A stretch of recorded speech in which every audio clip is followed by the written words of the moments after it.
Productivity is often a word spoken around boardroom tables, but rarely is it spoken around dining room tables. But it should be. Because productivity, which very simply is getting more and doing more stuff with less effort, is directly related to our standard of living, to our wages, and to our kids' futures. Hi there. You're listening to The Brief, an Alberta Better podcast series.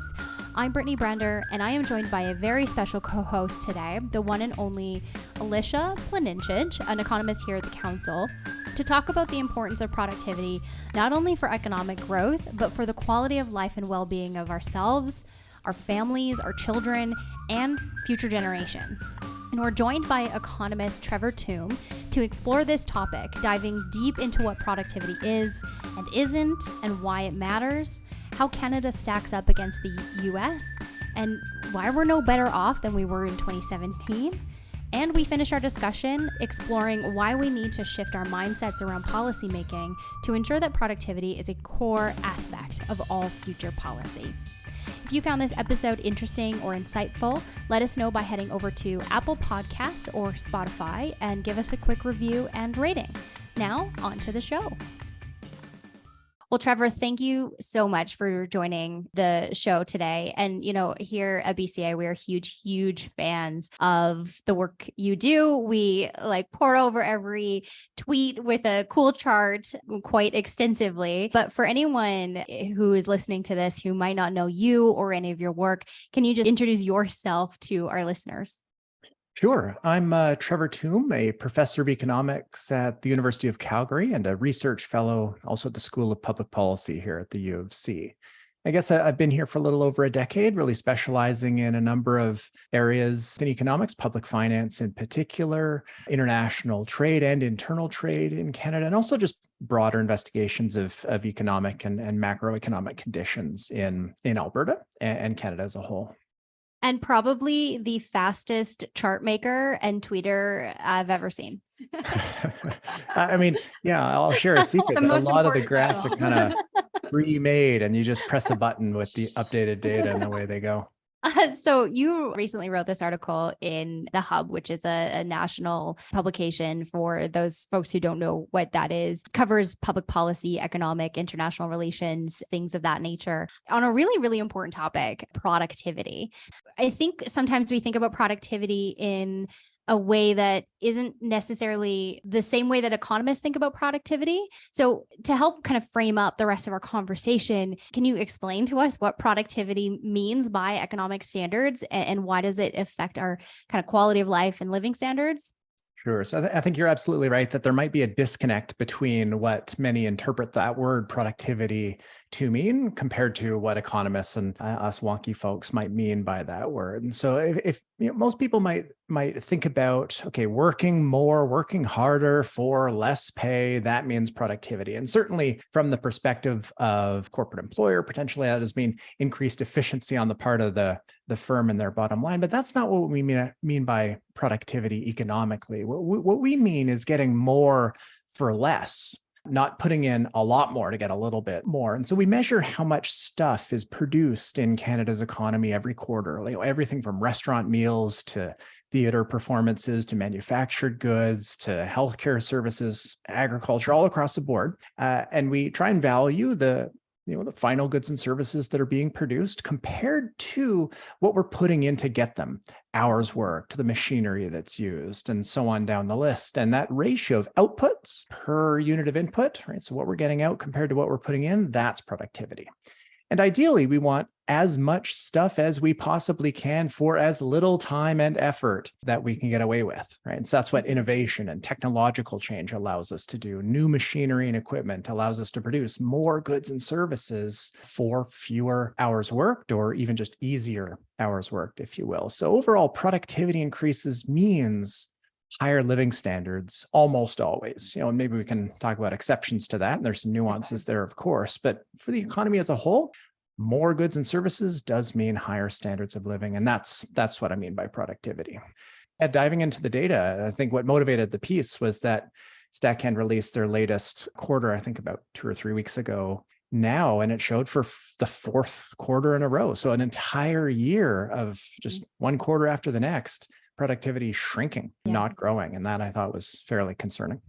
So you can tell me if this analogy is completely off, but the way that I think about it is meal prep. So I meal prep for maybe 2-3 hours on a Sunday, whereas I'd have to take an hour or, an hour and a half every day to cook a full meal. I'm getting, a meal every day, but I'm only spending 2 to 3 hours. So for me, like I'm increasing my productivity throughout the week because I've spent, 2 to 3 hours planning, cooking, doing all of that stuff and batching it all. For sure. So if we were to have innovation in food prep, like boxed meals, I think I use some of those sometimes. It speeds up that process. If we were to have replicators, Star Trek style, where you take 2 seconds to produce your meal, I would that's love a that. productivity increase for meal prep. Of course, as an aside, some people do get value out of that process Yeah, themselves, but the totally. analogy is perfect. You're getting the meal in the end, and what do you have to put in to get it?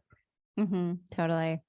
Love it. So, as somebody who also likes to dig into the data and find stories, I'm curious, as you looked at this data, were you surprised? Was this a story that you were expecting to find? What kind of came in your mind? What was your thought process? Yeah, so on the one hand, COVID and 2020, that was a huge negative shock. It's difficult to overstate how significant a contraction that was. And there's a lot of evidence now, even pre-COVID, that large economic disruptions and recessions is associated with a potentially permanent or very long-lived, at least, ratcheting down in economic activity. So there's some long-lasting scarring that comes from deep recessions. We saw that in many economies in the financial crisis, for example. So that recovery from these large shocks is sometimes disappointing. So on the one hand, I think that much was to be expected, but we have been seeing that kind of disappointing productivity growth here for more than just the post-COVID periods. So I think these declines in productivity in terms of labor productivity is how much stuff per hour we're producing. That brings us down now to 2017 levels. So we've not just been shrinking in the past year, we've been shrinking so much that we have gone back basically 6 years in time. While the United States, for comparison, has not. They've had some trouble on productivity growth post-COVID for sure. Most economies have, but they're still quite a bit above where they were at that same time in 2017. So if we were to have only just matched the US productivity growth since 2017, Canada's economy would be over 8% bigger. And that might not sound like a lot, but 8% over our $2.8 trillion economy does translate into a pretty significant amount per person. In that piece, I kind of roughly estimate about $5,500 per person per year in foregone economic activity from just not keeping pace with the United States. So That's I think that was meaningful surprising. money. That's meaningful money for a lot of people. Yeah, no question. And I think this is where the conversation around, well, how do we distribute the gains from economic growth? And that's critically important for sure. But on average, over spans of time that you can think about just in the span of a few years, labor productivity growth and average real wages are very, very tightly connected. So this is foregone economic activity that does affect the average Canadian, no question. And so I think everybody's question in reading this and seeing the divergence and then seeing this divergence grow between US and Canada is what's causing this. So I know, there are a number of possible causes. If you had to say, one or two in particular things that you think are going on, I'm assuming besides cultural differences, but hey, I'll throw that out there too, between the US and Canada, what would you say? First, I wouldn't point to any single issue. If there was one issue really causing the big productivity gap with the United States, we probably would have solved it by now, because this is not a new issue. Certainly, I am increasingly concerned by that widening gap between us and the United States. But this productivity gap between us and them is a long-standing problem. I was just in preparation for this podcast today, looking over some past papers written by economists. And so one from economist Andrew Sharp here from 25 years ago, investigating manufacturing productivity gap between Canada and the United States, showing that it was growing between the early 1980s and the mid 1990s a lot. So we've been facing this issue for 4 decades. And there's a lot of people trying to unpack what are some of the factors. So I'll highlight a couple that I think might be important.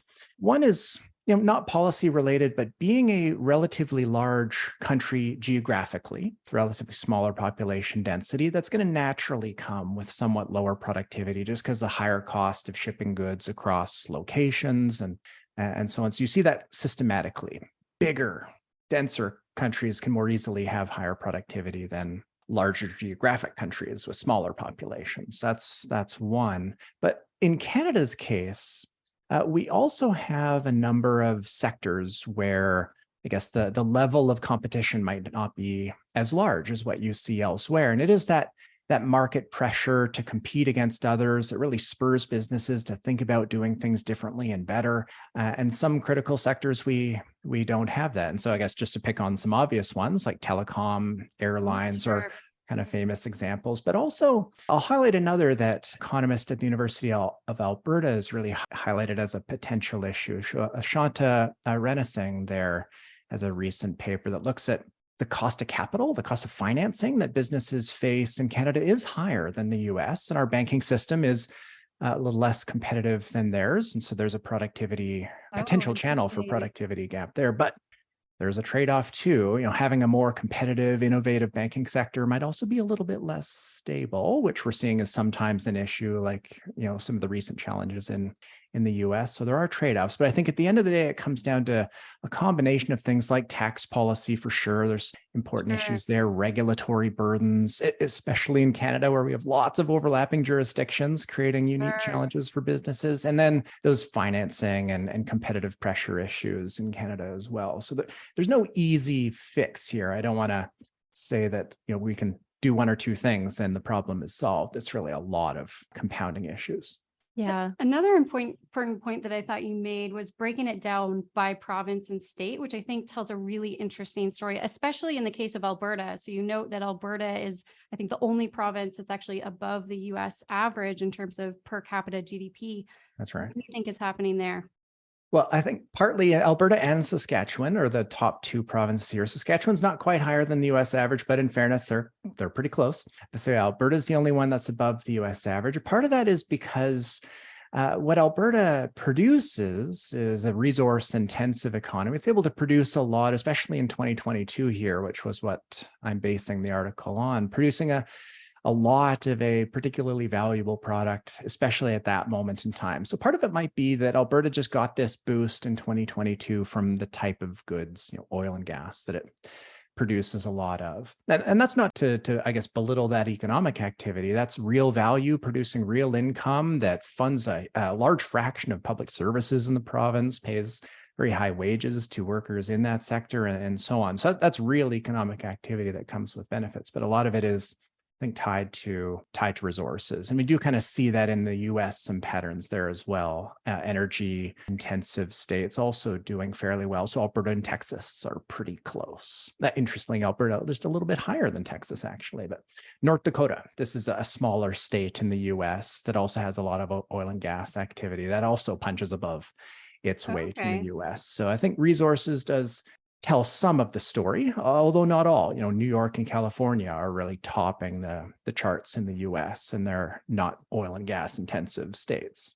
Sure. So one perspective I want to get your take on, I know this kind of goes beyond your focus with your commentary, is the global perspective. So what's interesting to me coming from the US, so I know the story here is that Canada is trailing the US, and that's really the problem in terms of productivity. The story in the US, though, is really one of this global productivity slowdown and seeing weaker productivity growth really over the last few decades. And so I think reading your commentary, it makes me think that I'm going to talk to Americans and they're going to say that things are great. And you go down there and I would say that's not really the story that they're telling. So I'm just curious, what is the global perspective at play here? What might be changing beyond just Canada versus US? Yeah, that's a great question, because I think we do too often compare ourselves to just the US when there's lots of other experiences around the world. If you look at the OECD as a whole, so all of the advanced industrial countries, say since 2000. So we have data for most of them from 2000 all the way up to 2022.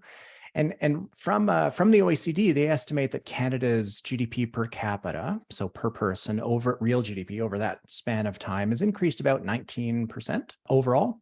But the OECD as a whole has increased by about 29% over that same span of time. So again, it's Canada's growth a little bit less than what you see elsewhere. Now, that's just one measure. You could also ask, well, what's real GDP per worker? Take away children and retired individuals. And there the gap shrinks, but still Canada growing by about 14% compared to the OECD's 21. Or you could look at GDP per hour. So that better measure of labor productivity. And there still is this gap between us and the OECD. So it's not just a unique Canada versus US issue. There's slower productivity growth in Canada than the average of all industrial advanced economies over the past 2 decades. And so this is, I think, something where it's not just about, the US doing its own thing and we're just fine. I think there is something in Canada where we need to think a lot more about and try and prioritize more on the top of provincial and federal government agendas. So turning back to Canada for just a minute, I think we've covered that this is not a newer trend. This is something that has been, decades in the making. So I have kind of 2 questions, I think, for you. So one, can you illustrate just the trend? You mentioned a paper written 25 years ago, just right. illustrating this. Sharp's. Just illustrating this gap in investment between Canada and the US and how it just seems to be diverging more and more. And perhaps with the United States Inflation Reduction Act, is that going to be fueling more investment, more productivity? So what kind of things do we need to be thinking about in Canada to really catch up? Like, do we need an equivalent version of the IRA to kind of boost our own productivity? So that's a really interesting question. Super topical, of course, because the Inflation Reduction Act, I think, is unfortunately titled. It's really something about large scale increases and incentives for climate related investments in the United States. Canada did match to a very large extent a lot of the incentives there federally, not quite as big, but still like a meaningful move there that compares pretty favorably to what was happening in the US. Whether that boosts productivity or not is, I think, maybe not quite the right way to think about it. So investing in general can in principle increase productivity because it's increasing the machinery, the equipment, the tools and resources that we as individuals can use to produce more goods and services. But if we were to increase investment in activities that themselves don't actually contribute to producing useful goods and services, it might detract from productivity. Extreme cases, think of bridges to nowhere, right? That's not a productivity enhancing investment. That would actually subtract from productivity because all the resources used to build this useless bridge could have been used elsewhere. So the benefit of a lot of these climate investments, I don't tend to think of them as meant to increase productivity. They're meant to lower emissions, right? And there's a benefit to that. Don't get me wrong. There's good that governments are prioritizing, thinking about ways of lowering emissions. I think, though, a more efficient way to go about lowering emissions is less providing large-scale subsidies to particular sectors that government thinks of as the future areas of technology, but rather leaving it to markets to make those decisions themselves. So I tend to put a lot more weight on policies that are neutral across sectors and across technologies. And that's things like carbon pricing, which I know is not, popular. There's some political challenges there, but having us just matching US policy in all respects is not something that would, I think, necessarily boost productivity at all. So I think we need to approach our policymaking with productivity at the core of how we evaluate those policies. Every time we enact a regulation or explore a new tax or subsidy policy, try and ask, what are the implications for Canadian productivity? And is there a more efficient way to achieve the same objective? And that's not to say that productivity is not everything. Of course, we're going to make decisions that detract from productivity that we're willing to do because of some other objective, and we're willing to pay to achieve that other objective. So like carbon taxes or all these investments, they do tend to shrink economic growth, but that might be a cost worth paying. But I think we need to be more deliberate, more explicit about that trade-off. For sure. What do you think some of those needle movers might be in Canada? I'll go back to some of the things I pointed to as potential contributors to productivity, and that's the level of competition that we see in some sectors. So I think this is a huge heavy lift for any federal government, and I wouldn't expect it's actually a realistic policy recommendation, but to think about ways of opening these markets. And I say this is challenging because about 10 years ago, I might be getting the dates wrong here, but If you recall, the feds under the previous government wanted to try and open up a little bit more competition within the telecom sector by allowing Verizon to come in and bid. And there was incredible pushback on that from some of the industry players in Canada. So it's those types of reforms that are really incredibly difficult, but I think necessary to increase the level of competition in certain markets. And to the extent that we can't do that, think really hard about easing regulatory burdens, especially in Canada with overlapping governments. And that doesn't mean eliminating regulations completely. I think in some cases, surely it does mean that, but it also means harmonizing regulations across jurisdictions. Having differences across all provinces and between the provinces and the feds just adds to that friction in a market. It adds to costs for businesses. And to the extent that we can have our governments kind of align more, or even just mutually recognize each other's rules and regulations, that could go a long way. And there's some signs of that. Ontario, for example, is tiptoeing towards recognizing just unilaterally certain credentials of health professionals. So if you're trained in a certain occupation in that sector in some other province, you're automatically good to go in Ontario. Right? That would be a game changer if we apply that kind of thinking across the board. And then tax policy, of course, thinking about reforms that can ease tax burdens on new investment, to actually help boost productive investments. So think about making permanent accelerated capital cost allowances or immediate expensing of all investment that companies made. So there's lots of ways we could reform the tax system to make it much easier for new investment dollars to flow in. Mm-hmm. And we would be very supportive of the regulatory burdens. I mean, we've just spent the last month or so releasing this report called Future Unbuilt, which is a shameless plug, talking exactly about that. So, GDP is an interesting measure. And, we've seen arguments that GDP isn't everything. My notes say, so thanks to Alicia for educating me on this, so that it was a measure invented in the 1930s and it hasn't really adjusted since. And so it's certainly an imperfect measure of the economy, and it's really only an economic measure. So maybe there's an argument there that perhaps, if we're measuring productivity by GDP and GDP per capita, maybe we shouldn't get so bent out of shape about it. What would you say in response to that? And I guess the follow-up question to that is, how seriously should we take productivity, the measure as GDP and GDP per capita? Well, in no aspect of life does a single metric explain and capture everything. But that doesn't mean that metric isn't important. And I think that's true for GDP as well. It's measuring the value of final goods and services that are available for consumption and investment and government services. And that's relevant because it's roughly equivalent to the total amount of income that the economy generates. And income allows us, living standards, which is something that we value, consuming the goods and services, however us as individuals want to do that.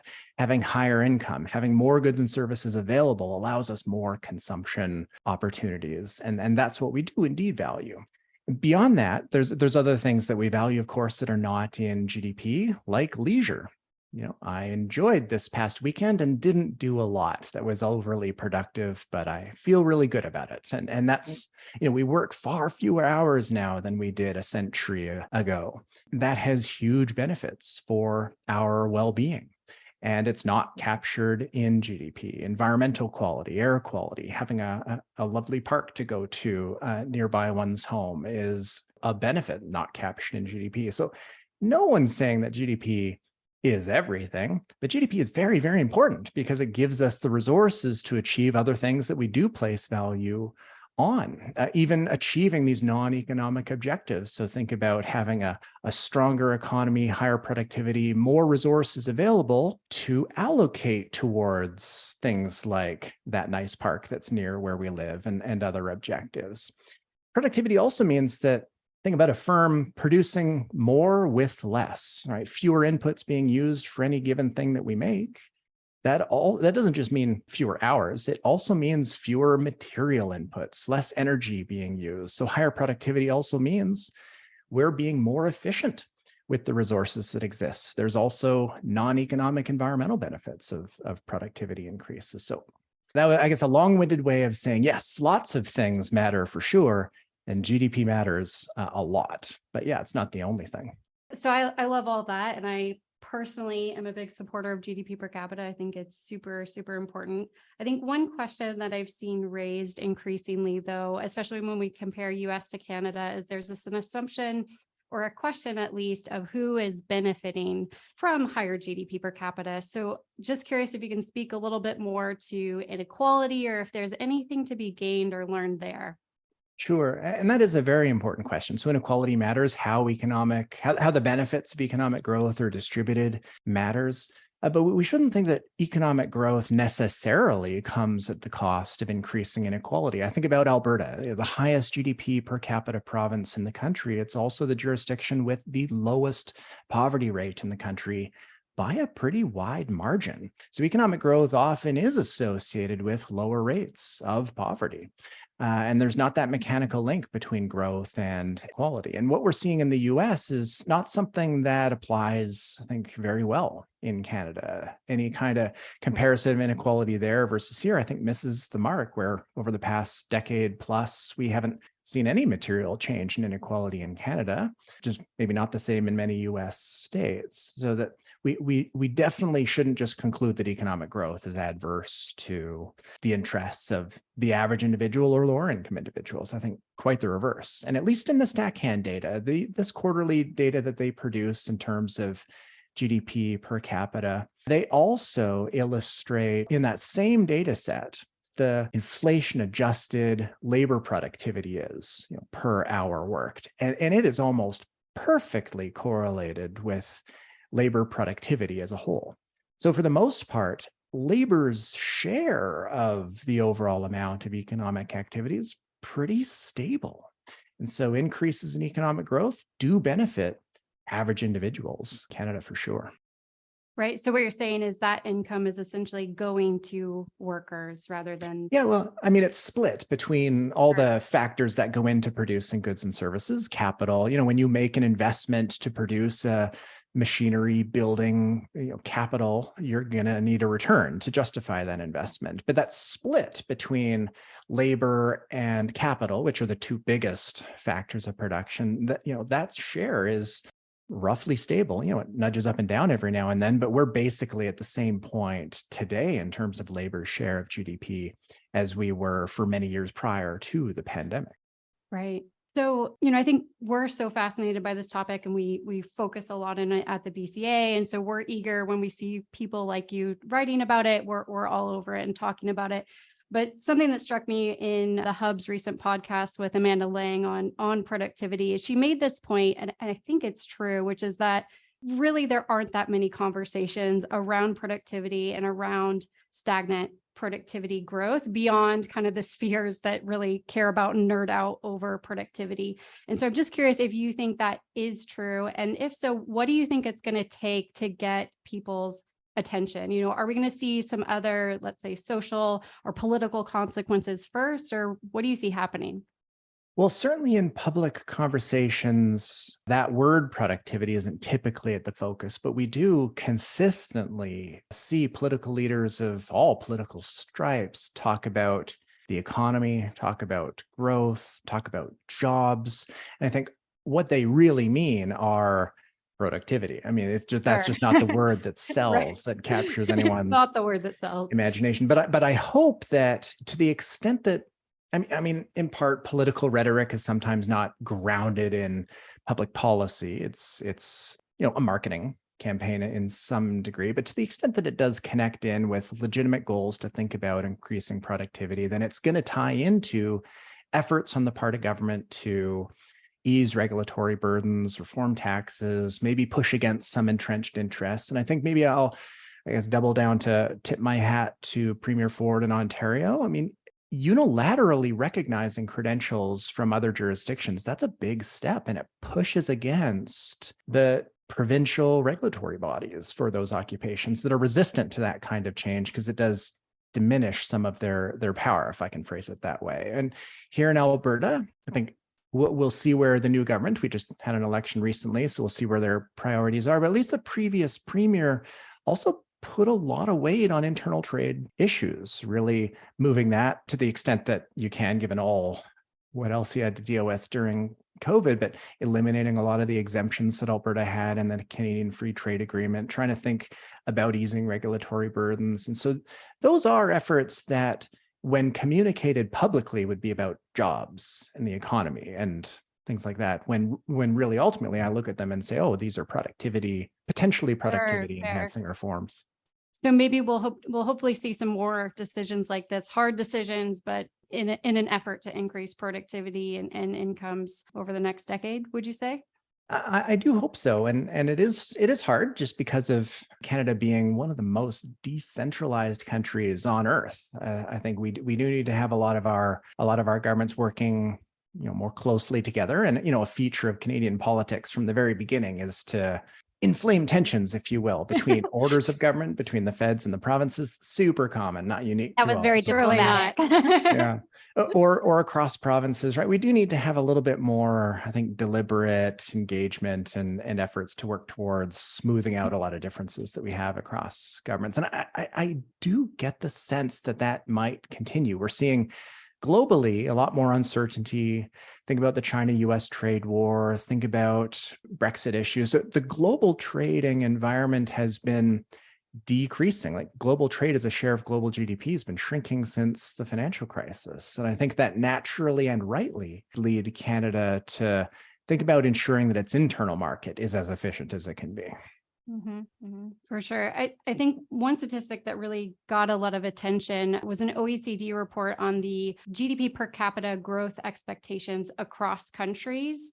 I think this was put out maybe a couple of years ago now, but it really got a lot of attention because Canada was ranked last in terms of those projections, or I'll use projections loosely. Do you think this is our destiny, or do you think that this will get enough people's attention? We'll see more of these decisions. What do you make of this? So, projections are tricky, and I do them a lot for Canadian macroeconomic issues and finances in particular. And the next couple of decades are going to be more difficult, at least in part because of demographics. An aging population means that a lower share of individuals will be employed in the labor force, and rightly so. I'm not saying everyone in their 70s should work just as hard as they did in their 40s, but as the elderly share of our populations increase, that's going to come at the cost of slower per capita economic growth. And demographics is just such a big pressure. It's hard to offset it completely. I think it increases the value at the margin of thinking about ways of boosting productivity, but it's a big wave that's happening right now that's going to create challenges in lots of areas, healthcare in particular. I wonder about that, but GDP growth for sure. And that's a big one. So as we wrap up our conversation, is there one idea or one insight or one policy or initiative that you would like to just kind of leave rolling around in our listeners' minds after they finish this episode? Well, this is something I put into the hub as potentially the least captivating policy idea, but something that I think over time might add value. And that's to explicitly put productivity at the center of every single public policy choice that we make.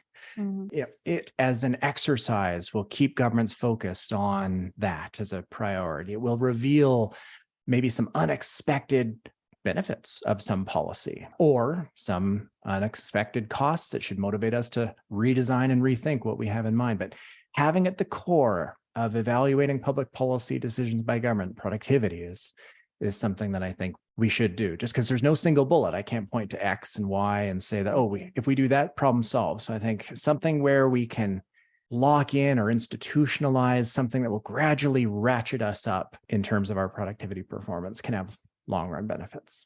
Yeah, so putting that very critical lens on how we develop policy and maybe shifting some mindsets around how we develop policy to ensure that, productivity is always at the forefront of any policy or strategy. Well, Precisely. Trevor, thank you so much for joining us and talking about this issue that probably makes it its way around boardroom tables, but certainly not dining room tables. So thank you very much for joining us and shedding some light on this really important topic. My pleasure. It was great to be here. Thank you both. Well, thank you for joining us for this episode of The Brief, an Alberta Better podcast series. This podcast is a production of the Business Council of Alberta, and you can learn more about us at businesscouncilab.com. And we'd love to connect with you on social media. So give us a follow at BizCouncilAB on Twitter, LinkedIn, TikTok, and YouTube. And finally, don't forget to subscribe and rate the show and give us a quick review. Your support helps us to keep making more of these episodes. Alberta Better is available on Apple Podcasts, Spotify, or wherever else you get your podcasts.